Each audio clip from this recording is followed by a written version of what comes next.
Él lo vendió todo. Esa es la cruda verdad que flota sobre la hacienda Aurora, no como un susurro de chisme, sino como el silencio ensordecedor de un corral vacío, la promesa rota que daría inicio a la historia más inesperada de Chiapas, México, en 2008. Elena Vargas, con sus manos curtidas y una mirada que ya había visto más inviernos de los que cualquier mujer de 32 años debería, se despertó aquella mañana sin el familiar mugido del ganado, sin el olor a paja fresca mezclado con el rocío del amanecer. Se despertó ante la nada. La traición no llegó con la furia de un rayo, sino con la calma destructiva de un vendaval. Su esposo, Ramiro Fuentes, el hombre que juró protegerla a ella y al legado de sus padres, había vendido la única garantía financiera de la familia para invertir en una ilusión, un esquema piramidal que él llamaba un gran negocio. Elena no lo sabía, pero ese pozo de desesperación y humillación era, en realidad, el suelo donde su verdadera fuerza estaba a punto de germinar, iniciando un giro que haría a la comunidad rural tragar su propio prejuicio y presenciar el ascenso de una mujer a la que la miseria intentó silenciar. El aire de la mañana era gélido, pero lo que golpeó a Elena fue un frío mucho más profundo, viniendo de dentro, la sensación física de haber sido robada dentro de su propia casa. La luz incipiente del alba bañaba el polvo levantado por las ruedas de los camiones que se llevaron la última cabeza de ganado, dejando atrás solo la cerca de madera, ahora inútil, y un vacío que parecía succionar toda esperanza. Elena recorrió la hacienda Aurora con la mirada, buscando una explicación, un rastro, cualquier cosa que desmintiera el dolor que le apretaba el pecho con la intensidad de un torniquete. Cada pedazo de esa tierra, cada brizna de hierba, había sido cultivado con la promesa de ser un puerto seguro para sus hijos, y ahora todo estaba en riesgo por la vanidad de un hombre que veía su trabajo como insignificante. El silencio del corral no era solo la ausencia de animales, era la ausencia de dignidad, el símbolo mudo de que Ramiro había rasgado, sin dudarlo, el contrato silencioso de respeto mutuo que mantenía a flote el matrimonio y la familia. Al confrontar a Ramiro, lo que Elena encontró no fue remordimiento, sino el peor tipo de desprecio, la arrogancia de la ignorancia. Él estaba sentado a la mesa, contando el puñado de billetes que le quedaban para el viaje, con la postura de un rey que acababa de negociar la paz, no la de un hombre que acababa de hipotecar la vida de sus hijos. La voz de Elena era un hilo tembloroso, pero cargado de una furia contenida que apenas reconocía. «¿Dónde está el ganado, Ramiro? Dime qué hiciste». Él levantó los ojos, pero no la vio. Solo vio la figura de la mujer que en su mente solo entendía de cocina y ropa lavada. «No te metas, Elena. Nunca entenderías de grandes negocios. Esto es cosa de hombres que piensan en grande, no de mujeres que se conforman con el lodo y el mugido lento», respondió él con la palabra mujer cargada de escarnio, como si fuera un insulto. El sonido de esas palabras cortó el aire más que cualquier cuchillo, y el olor a café frío en la cafetera pareció hacer el momento aún más crudo, más real. El impacto emocional de esas frases hizo tambalear el mundo de Elena, pero ella no cayó. La humillación que Ramiro le impuso, sumada a la traición financiera, encendió una llama fría en su pecho, un motor de desesperación lúcida. Ella no lloró. El dolor era demasiado grande para lágrimas. En cambio, observó el rostro vanidoso de su marido, el brillo falso de excitación en sus ojos, y en ese instante supo que él ya no era su compañero, sino la personificación de la quiebra moral que ella necesitaba superar. Él tomó la pequeña maleta que tenía un olor a moho y el poco dinero que quedaba, partiéndose sin mirar a los hijos que aún dormían en la habitación contigua. La puerta se cerró con un eco seco que marcó el fin de una era. El sonido del motor de la camioneta de Ramiro alejándose, lentamente tragado por el polvo del camino, era el himno de su desgracia y, irónicamente, el preludio de su liberación, transformando el dolor de la traición en una reserva de fuerza indestructible que la llevaría más allá de la hacienda hacienda Aurora. Para la comunidad, el acto de Ramiro fue solo la confirmación de lo que todos ya sabían, que el ganado era cosa de hombres y que la hacienda Aurora estaba condenada. Don Ernesto, el vecino envidioso, apareció antes de que el polvo de la camioneta de Ramiro se asentara, con una sonrisa de escarnio apenas disimulada y una oferta ridícula por la tierra. Siento lo de su marido, Elena, era un soñador. Ahora, usted necesita ser práctica. Déjeme comprar la tierra. Es mejor para sus hijos. Una mujer sola no puede soportar esta carga, dijo, mientras las arrugas de su rostro se profundizaban en satisfacción. El olor a tabaco barato de don Ernesto llenaba el ambiente, mezclado con el agotamiento de Mindundzi, Elena. Pero ella encontró una dignidad que no sabía que poseía. El peso de la pobreza era real, pero la humillación era inaceptable. Ese gesto, el intento depredador de aprovecharse de su vulnerabilidad, funcionó como un choque, solidificando su decisión de no solo sobrevivir, sino de prosperar para demostrar que su inteligencia práctica era lo único que importaba. Elena miró de nuevo el corral vacío, pero esta vez la imagen no era de pérdida, era de un lienzo en blanco. La luz del sol de la mañana de Chiapas finalmente rompió las nubes, cálida y amarillenta, iluminando la tierra árida. Sintió el olor de la tierra seca y el silencio de la hacienda, pero en lugar de ahogarse en el pánico, dejó que una calma peligrosa la invadiera. La humillación había agotado sus lágrimas,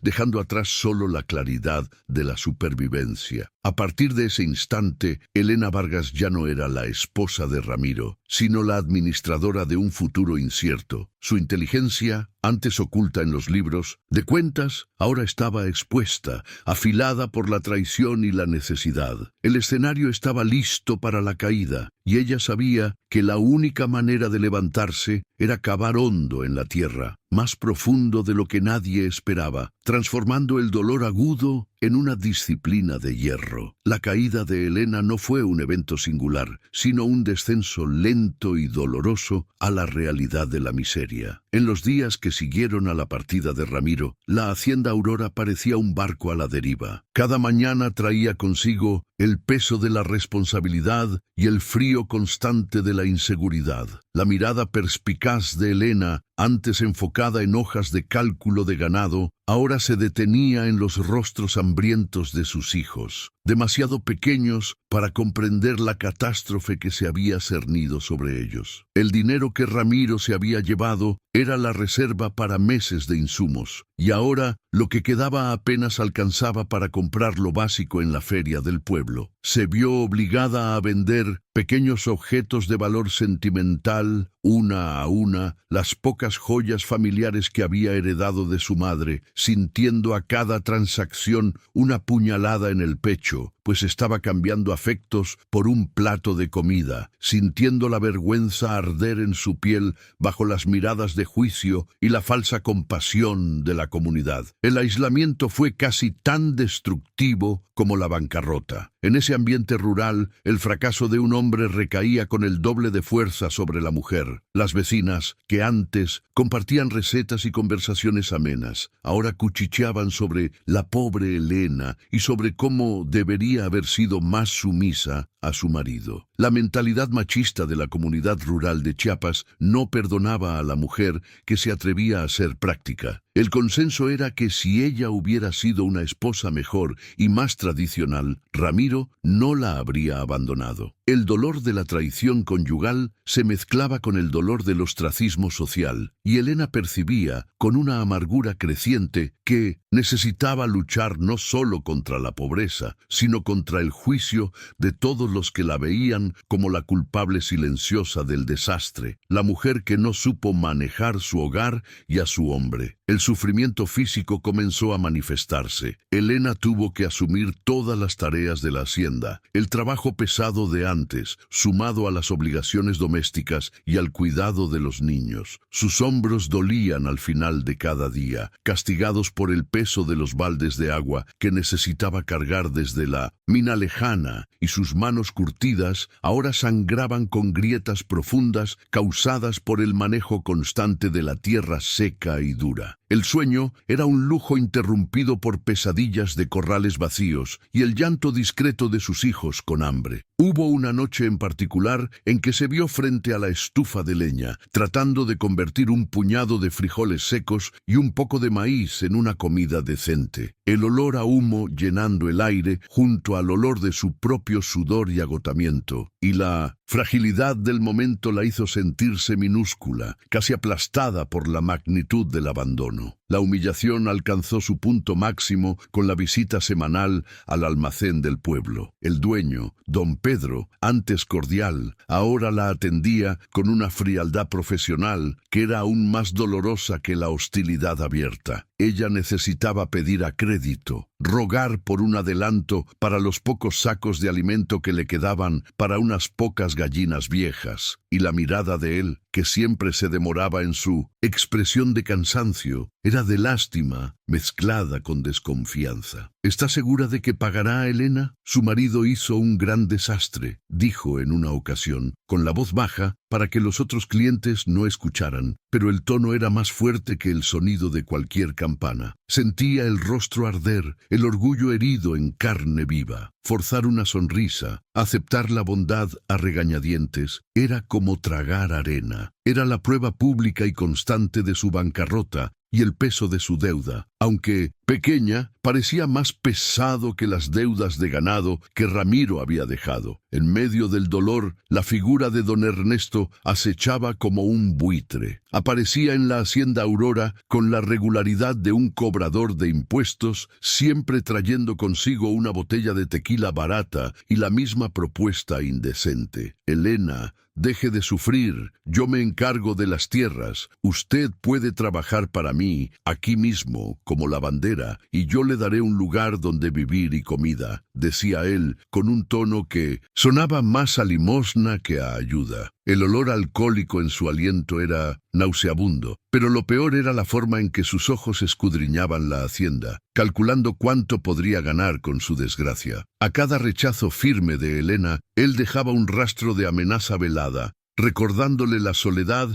y la imposibilidad de una mujer sola prosperar, y ese acoso moral constante transformó la lucha por la supervivencia en una lucha por su honor y autonomía. El dolor se profundizó en la relación con sus hijos. El mayor, Mateo, de 7 años, comenzó a hacer preguntas que Elena no podía responder. «Mamá, ¿cuándo vuelve papá con los bueyes?» Intentaba crear un mundo de normalidad y fantasía para ellos, contándoles historias de sus padres y sobre la fuerza de la tierra, pero la realidad siempre era más alta que las palabras. Una tarde, Mateo regresó de la escuela con los ojos llorosos, diciendo que un vecino se había reído de él y le había dicho que su padre era un ladrón de sueños. La madre abrazó al hijo con una fuerza desesperada, sintiendo su inocencia ser manchada por la crueldad del mundo y el error de Ramiro. En ese abrazo apretado se prometió a sí misma, en silencio e inquebrantablemente, que no permitiría que la bancarrota de su marido se convirtiera en el destino de sus hijos, que ella era el muro y ellos su razón de ser,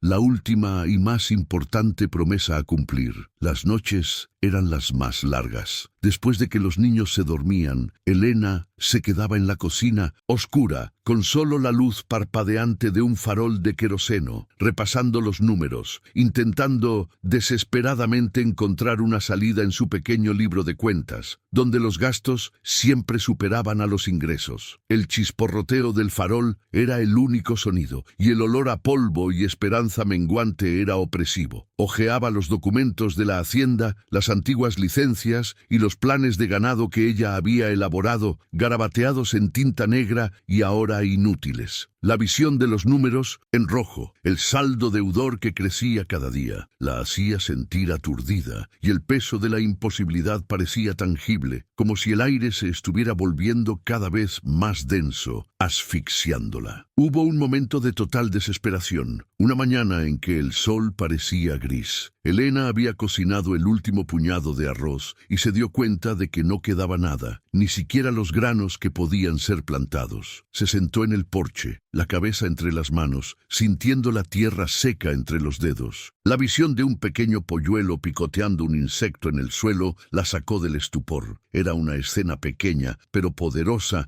de instinto de supervivencia. Recordó una frase de su padre, un viejo y sabio granjero: «La tierra no miente, hija mía, solo exige trabajo honesto». En ese instante, el dolor agudo de la traición comenzó a transformarse en una rabia fría, una rebelión contra su propia vulnerabilidad, una determinación de usar lo único que Ramiro no podía robar: su inteligencia práctica. Se levantó con una nueva frialdad. La primera acción fue tomar la vieja azada oxidada, abandonada por Ramiro, y empezar a cavar. La tierra estaba dura, compactada por el sol implacable de Chiapas, y la tarea era agotadora. El sudor le corría por el rostro, mezclándose con el polvo, y a cada golpe ella estaba drenando la frustración, transformando el resentimiento en energía productiva. Sabía que tenía que empezar por donde todos despreciaban: la huerta familiar y el minúsculo gallinero que Ramiro llamaba cosa de mujeres. Iba a abrazar la devaluación, a probar que en esas pequeñas cosas estaba la semilla de la verdadera riqueza y la estabilidad.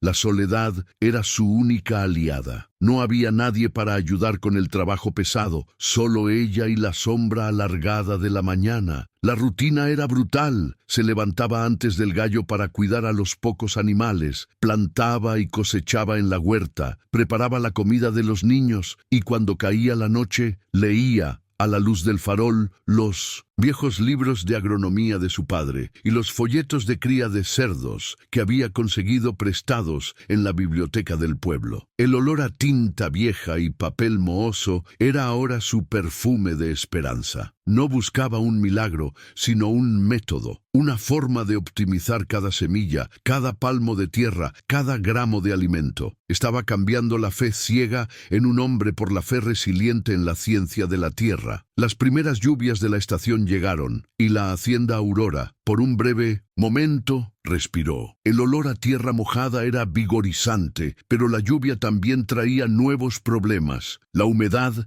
atraía plagas y enfermedades a las pocas aves que criaba. Elena se vio luchando contra la naturaleza, observando con dolor la muerte de algunos polluelos, lo que representaba la pérdida de una porción preciosa de su futuro. Cada pérdida era un golpe en el estómago, un recordatorio de la fragilidad de su nueva empresa. Tuvo que aprender a la fuerza sobre vacunación, higiene y control de enfermedades, gastando lo poco que tenía en medicamentos y desinfectantes. La lucha contra el desánimo era diaria, y el miedo de que todo su esfuerzo fuera en vano era un compañero constante. Don Ernesto no se rendía. En una de sus apariciones más insolentes, llevó consigo al inspector municipal, un hombre pequeño y gordo que parecía siempre tener prisa. Intentaron intimidarla con códigos de zonificación y exigencias sanitarias, diciendo que las crías desordenadas de aves y cerdos violaban las normas. Elena, sin embargo, había estudiado. Ella confrontó al inspector con los artículos exactos de la ley municipal, citando las excepciones para la pequeña producción familiar. Su voz no temblaba y expuso la mala fe de don Ernesto con una precisión que los dejó mudos. El olor a miedo y sorpresa en sus rostros fue su primer pequeño triunfo, una señal de que su inteligencia era su mejor armadura contra la opresión. La comunidad, aunque aún reacia, comenzó a notar la perseverancia silenciosa de Elena. Las mujeres que antes la juzgaban, ahora la observaban en secreto. Veían el esfuerzo sobrehumano de aquella mujer que, sola, estaba haciendo lo que muchos hombres con grandes propiedades no lograban: mantener la tierra productiva y a los hijos alimentados. Sin embargo, el reconocimiento llegaba de forma sutil y casi dolorosa. Una vecina dejaba una calabaza en su puerta. Otra le ofrecía retazos de tela para remendar la ropa de los niños. Pero el apoyo verbal y moral aún era escaso. Elena entendía que el prejuicio era un muro más difícil de derribar que la cerca de cualquier corral. Necesitaba demostrar su competencia, no mendigar compasión. En un acto de coraje calculado, decidió expandir su pequeña huerta. El sol era abrasador y la falta de una bomba de agua decente la obligaba a regar todo manualmente. Pasaba horas curvada, echando agua a las plántulas, sintiendo el calor del suelo quemarle a través de sus viejos zapatos. El olor a tierra mojada y hierba picada invadía sus fosas nasales, y ella veía en esas pequeñas plantas creciendo la metáfora de su propia resiliencia. Estaba plantando su dignidad, semilla por semilla, gota por gota de sudor. Cada día que se levantaba, el dolor del abandono se transformaba en el combustible para su jornada de trabajo. La humillación final llegó en forma de una carta, el aviso de embargo de un pequeño terreno que Ramiro había hipotecado sin su consentimiento, uno de los últimos bienes que les quedaban. La carta, con el sello oficial y la amenaza legal, era el símbolo tangible de que la sombra del fracaso de Ramiro aún la perseguía. Se sentó en la mecedora del porche, leyendo y releyendo el papel que olía a oficina, sintiendo el terror frío de perderlo todo. Pero, en lugar de derrumbarse, la amenaza legal funcionó como el último empujón. Arrugó la carta con la fuerza de quien aplasta a un enemigo y miró el cielo estrellado de Chiapas. En ese momento, supo que había tocado fondo. A partir de ese punto, la única dirección posible era hacia arriba,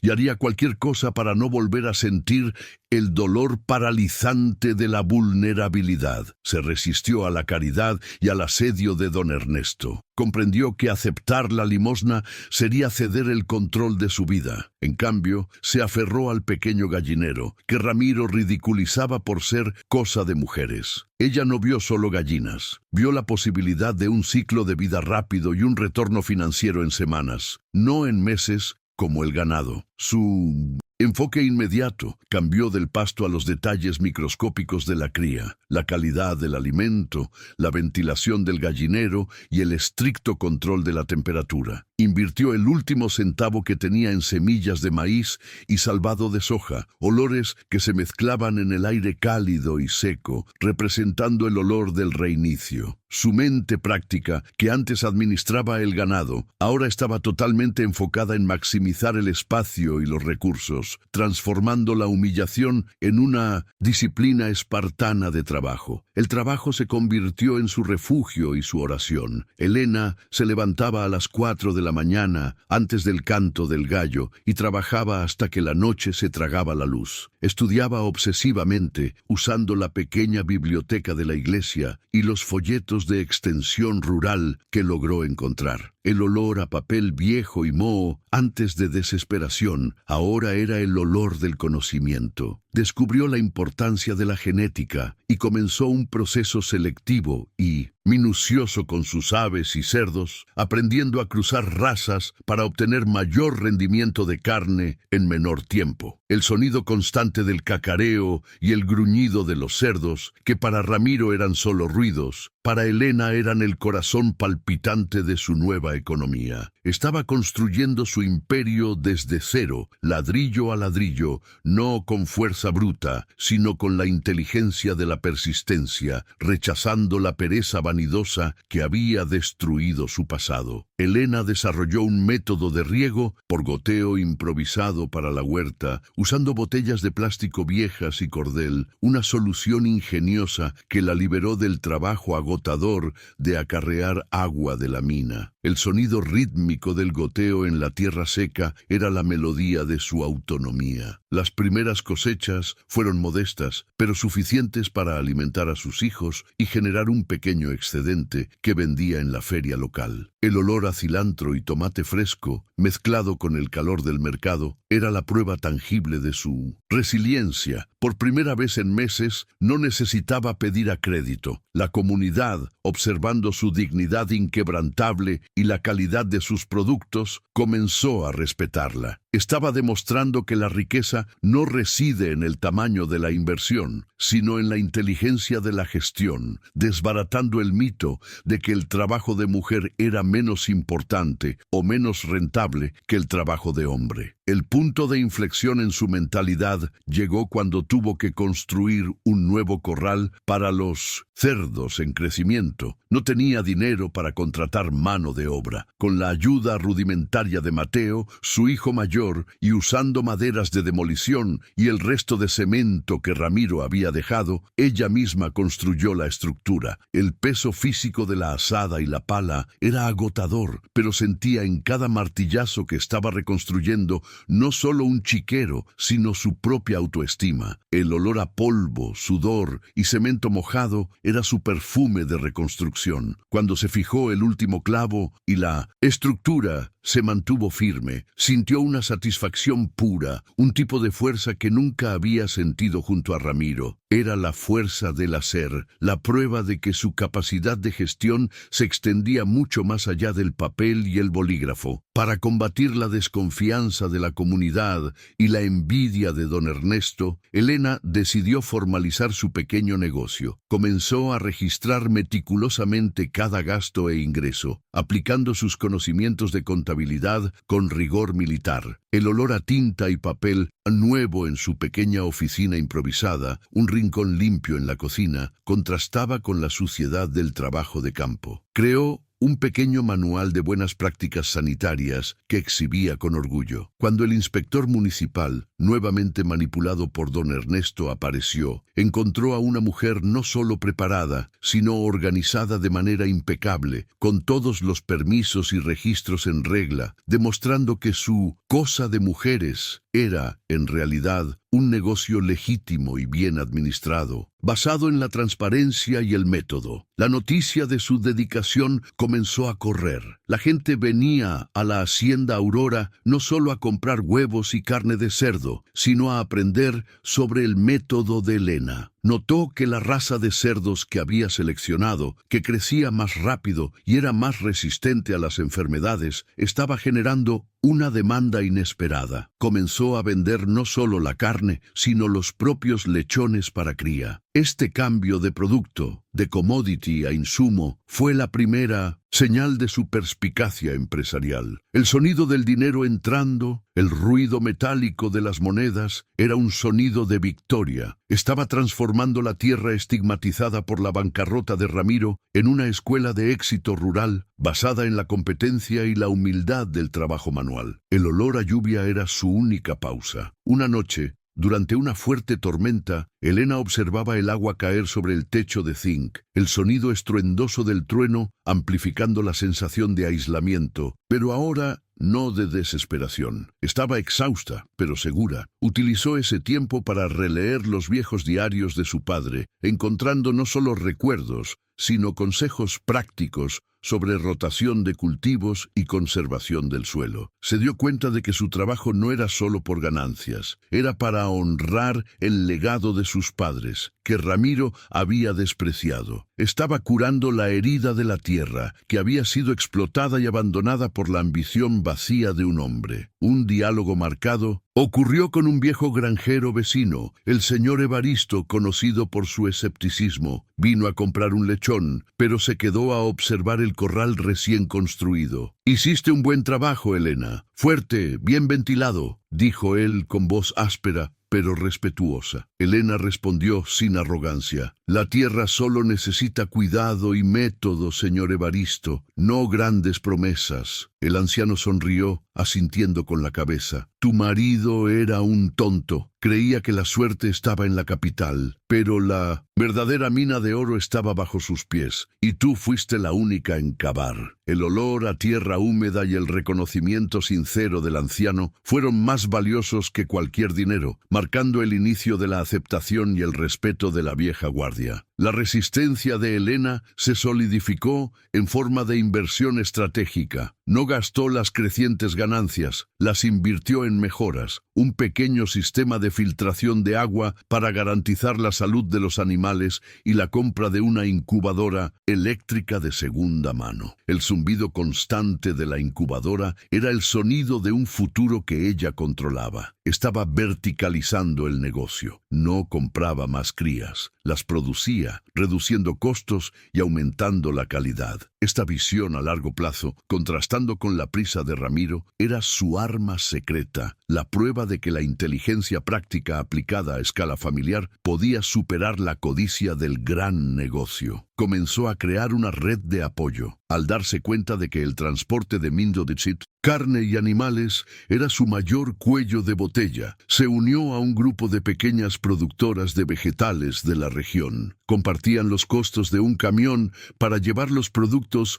a mercados más grandes. Esta cooperación femenina, basada en la confianza y la solidaridad, era un contraste total con el individualismo destructivo de Ramiro. El olor a verduras y carne fresca mezclados en el aire de la camioneta era el olor de la economía compartida. Elena, que había sido aislada por la traición, ahora era la líder silenciosa de un pequeño movimiento de autonomía y empoderamiento rural. La transformación emocional era profunda. El dolor agudo de la traición se había convertido en una calma resuelta. Elena ya no miraba al pasado con amargura, miraba al futuro con planificación y cálculo. El rostro de sus hijos, antes fuente de su desesperación, ahora era el símbolo de su motivación inquebrantable. No buscaba venganza, sino justicia moral, la prueba de que la dignidad del trabajo y la inteligencia práctica siempre vencerían a la arrogancia y al camino fácil. El sudor en su frente no era de sufrimiento, sino de propósito. Ya no era una víctima, sino la arquitecta de su propio destino, con la hacienda Aurora transformándose lentamente en lo que su corazón siempre supo que podría ser. La fase de preparación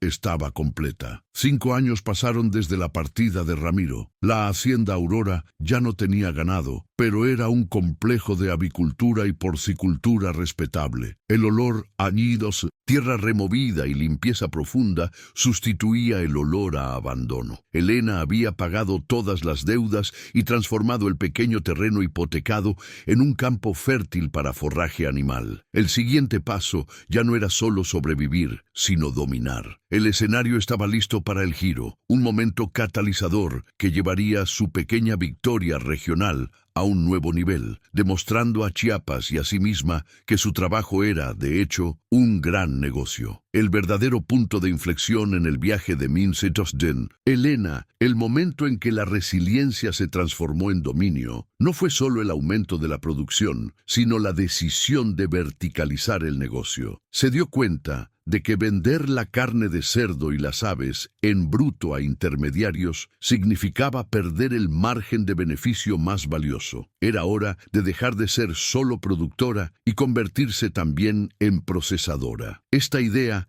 nacida de horas de estudio sobre cadenas de suministro, era audaz. Invertir en un pequeño frigorífico era un riesgo gigantesco, pero Elena, con su nuevo coraje forjado en el dolor, no retrocedió. Volvió a hipotecar la tierra, esta vez no por ambición vacía, sino por un cálculo frío y preciso de crecimiento. El olor a pintura fresca y metal nuevo en el cobertizo, adaptado para el sacrificio y el procesamiento, era el aroma de su futuro industrial, un futuro que ella controlaba centavo a centavo. La instalación del mini frigorífico en 2013 exigió más que capital, exigió rigor sanitario. Elena sabía que para romper el techo de cristal del mercado local necesitaría alcanzar los estándares de calidad más altos. Invirtió en capacitación para sus 2 únicos empleados y pasó meses en la burocracia para obtener la certificación sanitaria oficial, un proceso que la mayoría de los pequeños productores ni siquiera consideraba. El olor a productos de limpieza y desinfectantes era constante, y ella supervisaba cada paso, asegurándose de que el sacrificio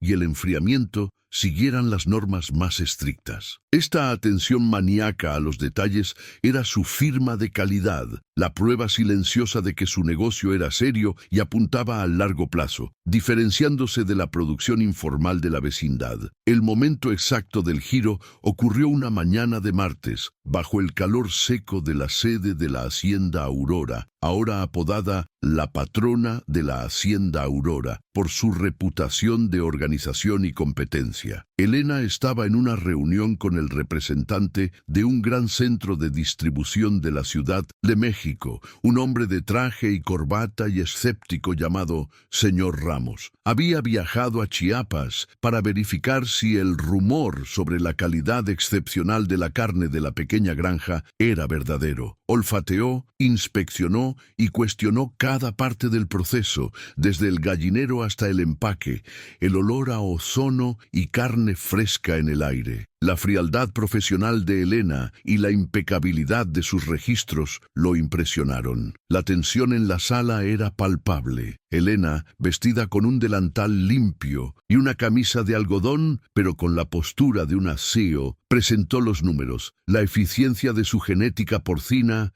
la economía de alimento y el rigor de su certificación sanitaria. El señor Ramos, tras un largo y deliberado silencio, le empujó un contrato, un documento formal y complejo que olía a papel timbrado caro. El silencio en el ambiente fue roto solo por el sonido del bolígrafo de Elena. Ella firmó el primer gran contrato de exportación de carne de ave y cerdo para un gran centro de distribución en la capital del país. Era la materialización de su sacrificio, la recompensa por su inteligencia de mercado y el fin de su dependencia de los intermediarios locales. El clímax visual vino del exterior. Tan pronto como la tinta del contrato secó, el señor Ramos sonrió por primera vez con un respeto genuino. Hizo una señal a su equipo y minutos después, el rugido potente de 3 grandes camiones frigoríficos pertenecientes a la distribuidora rompiendo el silencio de la hacienda. El sonido fuerte de los motores contrastaba con el silencio del corral vacío de años atrás. Los camiones se detuvieron exactamente donde antes estaba el pasto de ganado. El olor a diésel y caucho nuevo se mezclaba con el olor a tierra. Elena caminó hasta el antiguo corral, ahora transformado en patio de carga, y observó cómo el primer camión era cargado con sus productos,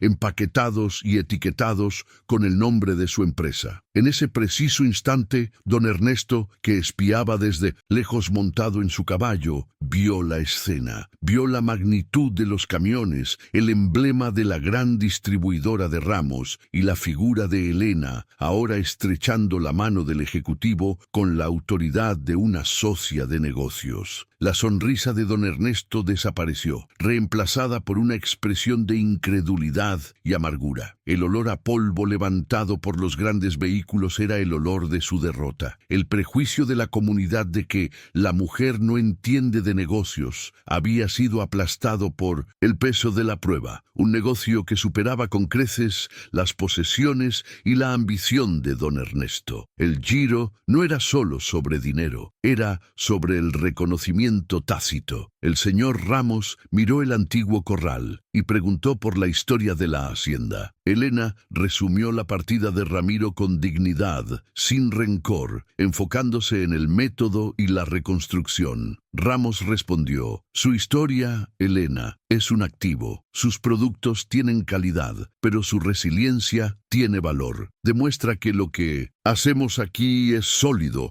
construido sobre la roca, no sobre arena. El calor humano y el respeto profesional en la voz del ejecutivo fueron el bálsamo que curó las heridas de la humillación. Elena ya no se sentía sola, sino parte de un sistema mayor que valoraba la competencia por encima del género o la vanidad. En ese día, Elena no solo firmó un contrato, firmó su emancipación final. Se vio allí, entre los camiones, el olor a trabajo duro mezclado con el olor a victoria, y supo que la promesa de Ramiro de un gran negocio en la capital era una ilusión, mientras que su negocio honesto estaba, de hecho, invadiendo la capital, ladrillo a ladrillo de porcicultura y avicultura. El ruido de los camiones alejándose era la banda sonora de su nueva realidad, una realidad de control y propósito inquebrantable, un sonido que anunciaba a todos en Chiapas que la hacienda Aurora había regresado, no como un modesto rancho de ganado, sino como una fábrica de éxito rural. La noche cayó y Elena estaba sola en su oficina,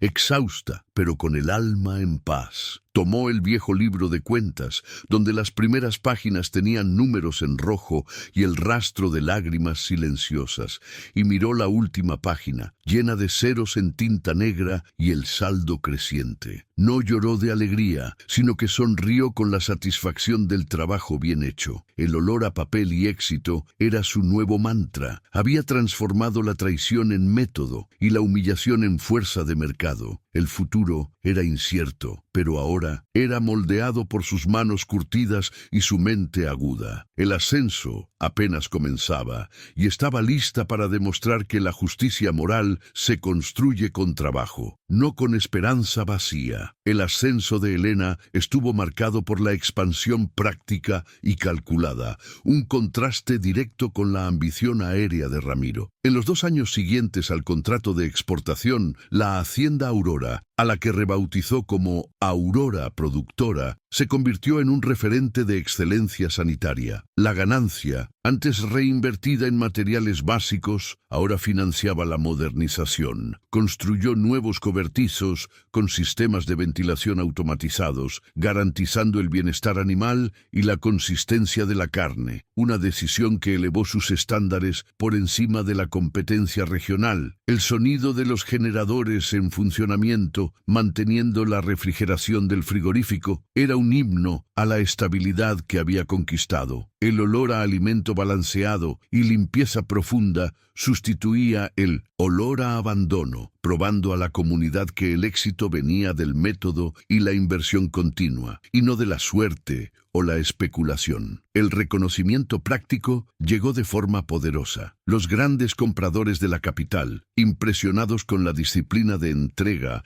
y la calidad uniforme de sus productos, comenzaron a buscarla para cerrar contratos a largo plazo, ofreciendo precios por encima del mercado. Elena, usando su inteligencia práctica, creó una pequeña marca propia para su carne de cerdo, con una etiqueta que enfatizaba el origen familiar y el rigor en el manejo. El olor de las etiquetas recién impresas, con el diseño simplificado de la hacienda Aurora, era el olor de un legado renacido. No solo estaba vendiendo carne, estaba vendiendo confianza e historia, elementos que Ramiro nunca supo valorar. El éxito era el resultado de cada día de trabajo, de cada cálculo de costo, de cada sacrificio silencioso. La mejora en la vida de su familia era la prueba más dulce de su conquista. Elena pudo reformar la casa, instalando un sistema de calentamiento de agua y asegurando que sus hijos tuvieran una educación de calidad en la capital, sin embargo, alejarse de su base. Los llevaba y los traía, asegurándose de que vieran el valor de la tierra y del trabajo. El sonido de las risas de sus hijos en el porche, mezclado con el ruido organizado de la hacienda, era su mayor recompensa. No se vestía con lujo, sino con la dignidad de quien venció por su propio esfuerzo. Ropa limpia, práctica y una mirada serena que irradiaba fuerza y control. El olor a libros nuevos y la comodidad del hogar renovado eran un contraste marcado con la miseria y la incertidumbre de años anteriores. La transformación emocional era visible en sus gestos. Elena ya no era la mujer asustada y humillada, era una líder respetada. Expandió su equipo, contratando mujeres de la comunidad, muchas de las cuales eran esposas de granjeros escépticos. Les pagaba salarios justos y las capacitaba en higiene y gestión de inventario, proporcionándoles una autonomía financiera que nunca habrían tenido. El olor a café fuerte en las reuniones matutinas con su equipo era el olor de un microcosmos de justicia social que había creado en la hacienda Aurora. Enseñaba, a través de su ejemplo, que la verdadera fuerza laboral reside en la organización y la capacitación, y no en la explotación o el machismo. El reconocimiento de la vieja guardia, antes escéptica, finalmente se consolidó. El señor Evaristo y otros granjeros ahora venían a la hacienda Aurora a pedir consejos sobre manejo y genética. La llamaban la patrona, con una mezcla de respeto y admiración. La humillación que sufrió por la devaluación de su trabajo se transformó en autoridad moral. Compartía sus métodos abiertamente sin guardar secretos, reforzando la idea de que el éxito verdadero es aquel que se construye y se comparte. El sonido de sus palabras siendo escuchadas y respetadas en el silencio de la hacienda era la catarsis de su viaje, una victoria sobre el prejuicio arraigado. La prueba de éxito más tangible era su solidez financiera. Elena liquidó todas las hipotecas y deudas y comenzó a acumular una reserva de capital, no para ostentación, sino para seguridad e inversión futura. Una mañana soleada, firmó el último documento que certificaba la hacienda Aurora como totalmente libre de gravámenes, un momento que vivió sola en su oficina. El olor a tinta del certificado era el aroma de la libertad. Había recuperado y cuadruplicado el patrimonio que Ramiro había disipado, y lo hizo con el trabajo que él había despreciado, demostrando que la verdadera herencia no está en el dinero, sino en la capacidad de generarlo con dignidad. La prosperidad de la hacienda Aurora comenzó a molestar a don Ernesto de forma insoportable. Sus propios negocios ganaderos estaban estancados y veía el ascenso de Elena con una envidia que lo corroía. Intentó, por último, ofrecer un precio exorbitante por las tierras de Elena, esperando que ella quisiera mudarse a la ciudad y vivir el lujo. Elena lo recibió con la misma calma y dignidad de siempre. Yo no vendo la tierra de mis padres, don Ernesto. Y por cierto, mi negocio vale 10 veces más que su oferta, respondió ella, con una sonrisa de superioridad intelectual. El olor a frustración de don Ernesto era casi tan palpable como el olor a tierra mojada en la hacienda de Elena. En un acto de justicia práctica y visión a largo plazo, Elena buscó mejorar su producción de alimento. Se dio cuenta de que necesitaba más espacio para el cultivo de maíz y soja. La tierra vecina, justamente la de don Ernesto, era perfectamente adecuada para la expansión. En lugar de confrontarlo, hizo una propuesta de compra formal y profesional, ofreciendo un precio justo, basado en el valor de mercado. La sorpresa de don Ernesto fue total. El sonido del fax llegando con la propuesta formal de compra, un documento que olía a legalidad y éxito, fue el preludio de su rendición. El ascenso de Elena no la endureció, permaneció fiel a sus valores de humildad y trabajo duro. En una entrevista para un periódico local, que la retrató como un ejemplo de éxito rural, ella se aseguró de enfatizar que su historia era sobre método y no milagro. La única magia que existe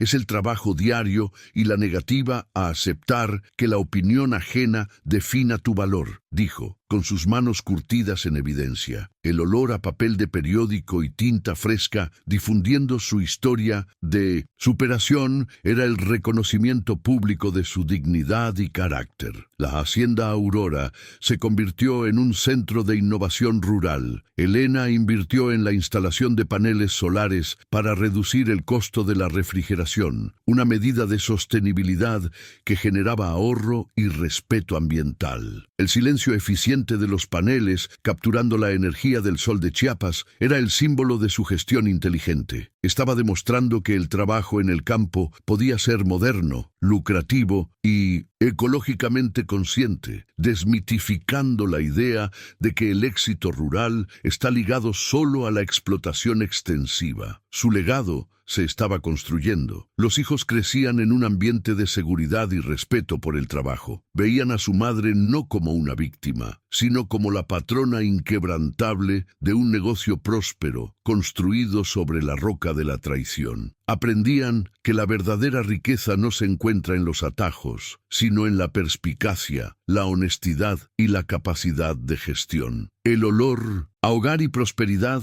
era el aire que respiraban, la prueba viva de que la caída fue solo el prólogo de una victoria aún mayor. El escenario estaba listo para el acto final. La hacienda Aurora era próspera, la familia estaba segura y el negocio consolidado. El tiempo, el juez más implacable, estaba a punto de traer el último elemento necesario para la catarsis emocional: el regreso del antagonista. El encuentro de Elena con Ramiro, el hombre que la había abandonado en el pozo de la miseria, sería la coronación de su viaje de superación y la prueba final de su justicia moral conquistada con tanto sudor. El desenlace, tan esperado y temido por Elena, llegó en una tarde fría y lluviosa, casi 8 años después de la partida de Ramiro. Apareció en el camino de tierra de la hacienda Aurora, no en una camioneta nueva o con la pose de un empresario exitoso, sino a pie, visiblemente abatido, en bancarrota y enfermo, con la ropa sucia y un olor a fracaso que era casi físico. El esquema piramidal había implosionado y los grandes negocios en la capital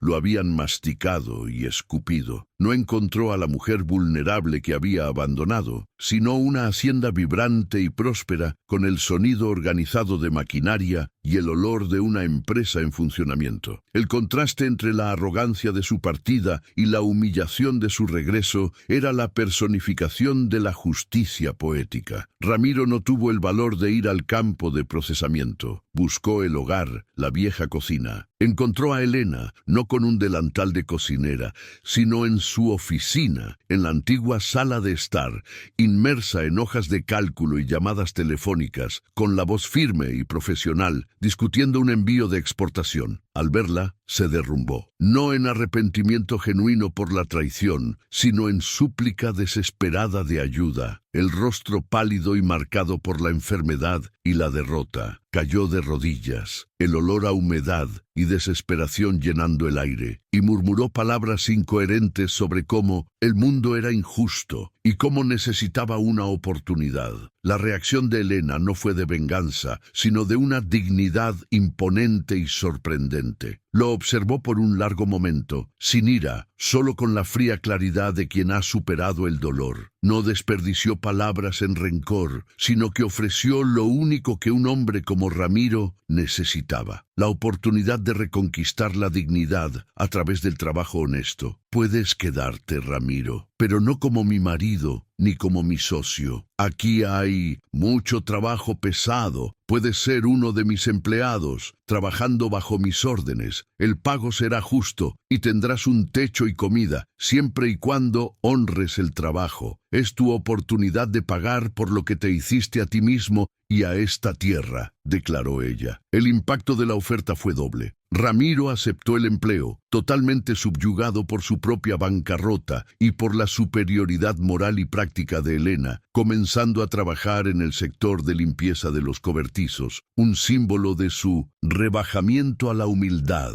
La escena final de Justicia con don Ernesto llegó justo después, sin condiciones para competir con la Aurora productora, y quebrado por su propio estancamiento, don Ernesto no tuvo más opción que vender sus tierras a Elena. Firmó el documento en el mismo escritorio donde intentó humillarla años atrás, reconociéndola con una mezcla de envidia y resignación como la granja más capaz y fuerte de la región, aceptando el precio justo que ella ofreció. Con la compra de las tierras vecinas, Elena consolidó la hacienda Aurora, asegurando la expansión del área de cultivo de alimento y el futuro de sus hijos. Alcanzó la seguridad total, el reconocimiento de la comunidad y la paz emocional que proviene de saber que había triunfado sin haber perdido nunca sus valores. Se levantó de la traición no con venganza, sino con método, trabajo y disciplina, enseñando a todos los que la observaban una lección invaluable. El perdón era posible, pero la dignidad era innegociable y la resiliencia era el motor de la verdadera prosperidad. Elena Vargas, la patrona de la hacienda Aurora, continuó administrando su imperio con la misma humildad y enfoque en el método. Su éxito resonaba en Chiapas como un faro de esperanza y competencia femenina. Miraba al horizonte, el olor a tierra fértil y producción en el aire, y el silencio del éxito hablaba más fuerte que el ruido de cualquier fracaso. La frase que resumía su viaje, el legado que dejaba a sus hijos y al mundo, era: la verdadera riqueza no se encuentra en la ambición vacía de atajos, sino en la dignidad inquebrantable del trabajo que construye el propio legado, semilla por semilla, ladrillo a ladrillo.